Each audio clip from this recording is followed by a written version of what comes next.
അമേരിക്കയും ഇറാനും തമ്മിൽ രൂപപ്പെടുന്ന സമാധാന കരാറിനെക്കുറിച്ചുള്ള വിവരങ്ങൾ പുറത്തു വന്നതോടെ സമാധാനം ഇല്ലാതെയായത് ഇസ്രയേൽ പ്രധാനമന്ത്രി ബെഞ്ചമിൻ നെതന്യാഹുവിനായിരുന്നു. സുരക്ഷാ ക്യാബിനറ്റ് യോഗം വിളിക്കുകയാണ് പ്രധാനമന്ത്രി ചെയ്തത്. യുഎസിന്റെ ഈ നീക്കം തികച്ചുമൊരു മോശം ആശയമാണ് എന്ന് ഇസ്രയേൽ ഉദ്യോഗസ്ഥർ സ്വകാര്യ ചർച്ചകളിൽ വിലയിരുത്തുന്ന പശ്ചാത്തലത്തിൽ നെതന്യാഹു സുരക്ഷാ ക്യാബിനറ്റ് യോഗം വിളിക്കുകയായിരുന്നു. യുഎസ് പ്രസിഡന്റ് ഡൊണാൾഡ് ട്രംപിനെ പരസ്യമായി വിമർശിക്കുന്നത് നെതന്യാഹു ഒഴിവാക്കുന്നുണ്ട് എങ്കിലും വാഷിംഗ്ടണിന്റെ തീരുമാനങ്ങളിലും ഇറാനുമായുള്ള ചർച്ചകളിലും തനിക്ക് പരിമിതമായ സ്വാധീനം മാത്രമേയുള്ളൂവെന്ന് അദ്ദേഹം സ്വകാര്യ ചർച്ചകളിൽ സമ്മതിച്ചതായി രണ്ട് ഇസ്രയേൽ വൃത്തങ്ങൾ അന്താരാഷ്ട്ര മാധ്യമങ്ങളോട് വെളിപ്പെടുത്തുകയും ചെയ്തിരുന്നു. നിലവിലെ കരാർ രൂപരേഖ പ്രകാരം ഇറാന്റെ ആണവ പദ്ധതിയെക്കുറിച്ചോ അവരുടെ പക്കലുള്ള സമ്പുഷ്ടീകരിച്ച യുറേനിയം ശേഖരത്തെക്കുറിച്ചോ ഉള്ള ഇസ്രയേലിന്റെ പ്രധാന ആശങ്കകൾക്കൊന്നും പരിഹാരമാകുന്നില്ലെന്ന് ഇസ്രയേൽ ഉദ്യോഗസ്ഥരുടെ വിലയിരുത്തലുണ്ട്. മറുവശത്ത് ലെബനനിലെ വെടിനിർത്തൽ ശക്തമാക്കാൻ ഇറാൻ സമ്മർദ്ദം ചെലുത്തുമ്പോഴും ഇസ്രയേലി സൈന്യത്തിന് നേരെയും വടക്കൻ അതിർത്തി ഗ്രാമങ്ങൾക്ക് നേരെയും ഹിസ്ബുള്ള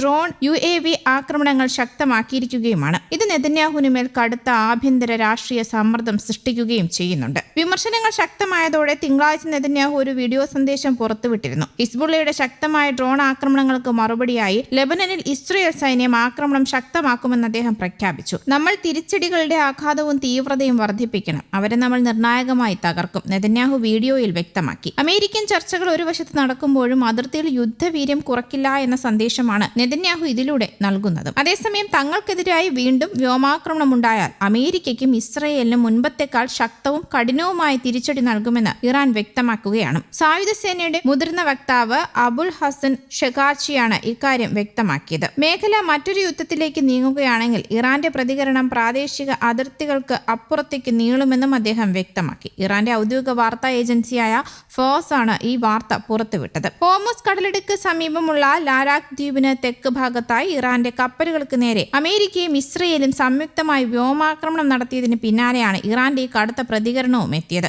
ആക്രമണത്തിൽ നിരവധി ഇറാൻ പൗരന്മാർ കൊല്ലപ്പെട്ടതായി റിപ്പോർട്ടുകളുണ്ട്. വിശുദ്ധ ഹജ്ജ് കർമ്മത്തോടും ബലിപെരുന്നാളിനോടും അനുബന്ധിച്ച് പുറപ്പെടുവിച്ച സന്ദേശത്തിൽ ഇസ്രായേലിനെതിരെ കടുത്ത മുന്നറിയിപ്പുമായി ഇറാന്റെ പരമോന്നത നേതാവ് മുസ്തഫ ഖമനേയിയും രംഗത്തെത്തിയിരുന്നു. ഇസ്രയേൽ എന്ന രാജ്യം തീർച്ചയായും വേരോടെ പിഴുതെറിയപ്പെടേണ്ടതുണ്ടെന്നും അത് സംഭവിക്കുക തന്നെ ചെയ്യുമെന്നുമായിരുന്നു അദ്ദേഹത്തിന്റെ പ്രതികരണം. ഇറാന്റെ ഔദ്യോഗിക വാർത്താ ഏജൻസിയായ തസ്നീമാണ് മുസ്തഫ ഖമനേയിയുടെ പ്രസ്താവനയും പുറത്തുവിട്ടത്. ഫെബ്രുവരി 28 ഇറാനിൽ അമേരിക്കയും ഇസ്രയേലും നടത്തിയ വ്യോമാക്രമണത്തോടെയാണ് നിലവിലെ സംഘർഷങ്ങൾക്ക് തുടക്കമായത്. തുടർന്ന് ഇറാനും ശക്തമായ തിരിച്ചടി നൽകിയിരുന്നു. നിലവിൽ യുദ്ധം അവസാനിപ്പിക്കാൻ പാകിസ്ഥാന്റെ നേതൃത്വത്തിൽ സമാധാന ചർച്ചകൾ പുരോഗമിക്കുന്നതിനിടയിലാണ് മേഖലയെ വീണ്ടും യുദ്ധഭീതിയിലാക്കിക്കൊണ്ട് പുതിയ ആക്രമണങ്ങളും ഇറാൻ വക്താവിന്റെ മുന്നറിയിപ്പുമൊക്കെ എത്തുന്നത്. നിലവിൽ സമാധാന ചർച്ചകളുടെ പ്രധാന തർക്ക വിഷയം ഇറാന്റെ മരവിപ്പിക്കപ്പെട്ട ഫണ്ടുകൾ വിട്ടുകിട്ടുന്നതുമായി ബന്ധപ്പെട്ടുള്ളതാണ്. ഇറാന്റെ പാർലമെന്റ് സ്പീക്കറും മുഖ്യ ചർച്ചക്കാരനുമായ മുഹമ്മദ് ബാഗർ ഖാലിബാഹ് കഴിഞ്ഞ 2 ദിവസമായി ദോഹയിൽ തുടരുകയുമാണ്. വിവിധ വിദേശ ബാങ്കുകളിലായി മരവിപ്പിച്ച് നിർത്തിയിരിക്കുന്ന $12 billion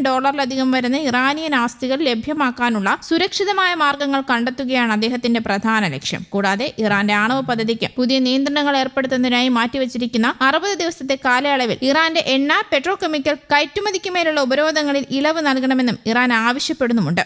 news desk Kerala Kaumudi.